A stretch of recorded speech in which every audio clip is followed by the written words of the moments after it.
Hemp's been around for centuries, and for years, many of us have been talking about its potential. And lately, it seems like the rest of the world is finally catching up, including big corporations like Volkswagen. The giant automaker is teaming up with a German startup called Revoltech to develop sustainable materials made from industrial hemp.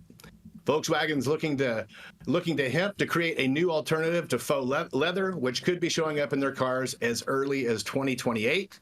It's a little amusing to see the major corporations scramble to talk about sustainability. Hemp, a plant that's been a favorite among environmentalists for decades, is finally getting the recognition it deserves. Volkswagen's Andreas Wilgen said, the sustainable use of resources is a key pillar in our Accelerate strategy and therefore firmly anchored in our mindset and actions. Revoltech is contributing to this partnership with a material called Lover, L-O-V-R. It's made from 100% biological hemp, and they're aiming to replace petroleum-based leather alternatives with something that's vegan, residue-based, and completely recyclable. Lucas Furman, the CEO of Revoltech, said the material is scalable and could revolutionize sustainability in the automotive sector. Volkswagen isn't the first automaker to look into hemp. BMW's i3 electric cars already use hemp fibers in their door panels. Ford has experimented with hemp composites in their Focus, and Mercedes-Benz has incorporated hemp into some of their interior parts. It seems that the automotive world has finally figured out what we've been saying all along, that hemp is versatile, eco-friendly, and incredibly useful. Hemp fibers can be combined with polymers to make strong, lightweight materials and improve crash performance. And since hemp is an excellent insulator, it's also used in soundproofing and thermal materials. And of course, there's the construction material called hempcrete that blends hemp with lime. And it's not just good for building, it's carbon negative, meaning it can keep the air clean while it's being produced. Imagine that, a material that makes our buildings and cars stronger, more sustainable, while also helping the environment.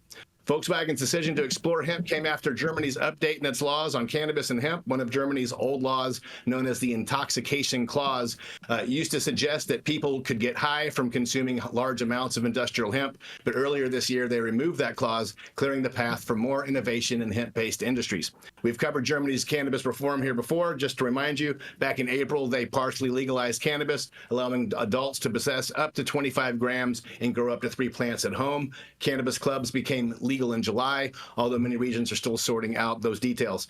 Germany's support for hemp and cannabis is opening up all kinds of opportunities, and it's good to see some forward momentum.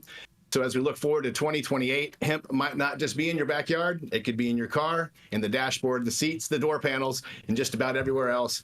It's about time these corporations caught on to what many of us have been talking about for years. Hemp is here to stay. Its role in sustainability is only growing, and it seems like for the planet and the car industry, that's a very good thing.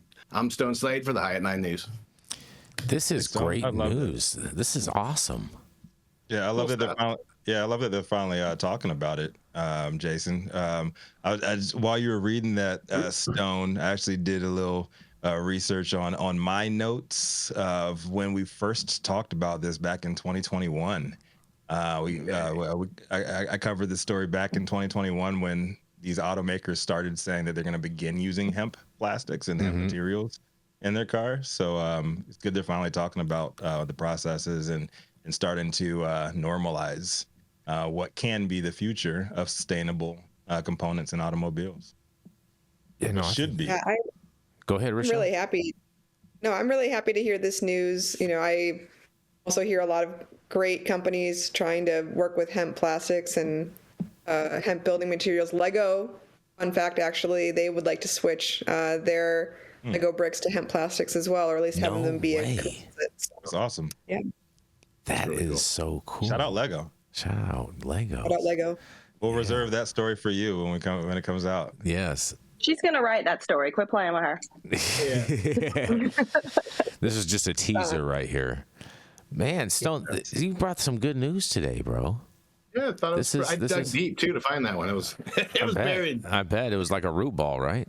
Yeah. Mm-hmm. Oh, with the automotive industries, I would say knee deep in cobalt and all these plastics and all these non-sustainable materials. I'm not really surprised that you would have to dig to find these stories. Well,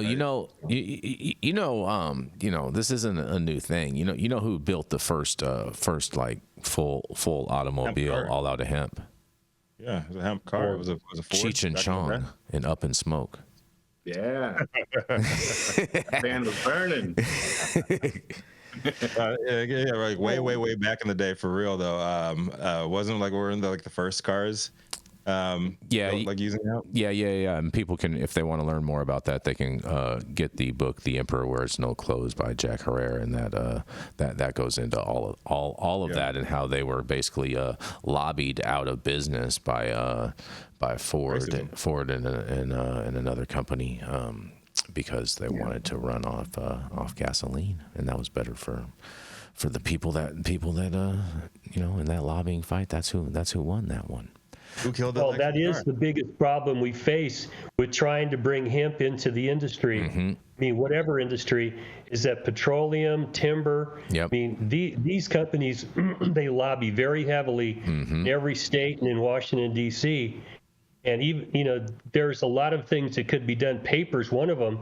When I checked, the paper's still made one sheet at a time because there just isn't the scalability right now, because no governments mandate that you have to have certain percentage of hemp paper. There's a lot of things that could be done here, move this along, but you've got to fight against the moneyed interests who don't want to lose their source of revenue. And plastic from petroleum, you don't want to lose that. It's just like with hempcrete too, how you have to get that as an approved building material in a lot of these different building codes in different municipalities throughout the country before it can actually be utilized. So it's a similar problem. But on that, we're going to roll right into our next commercial, and we're going to be right back.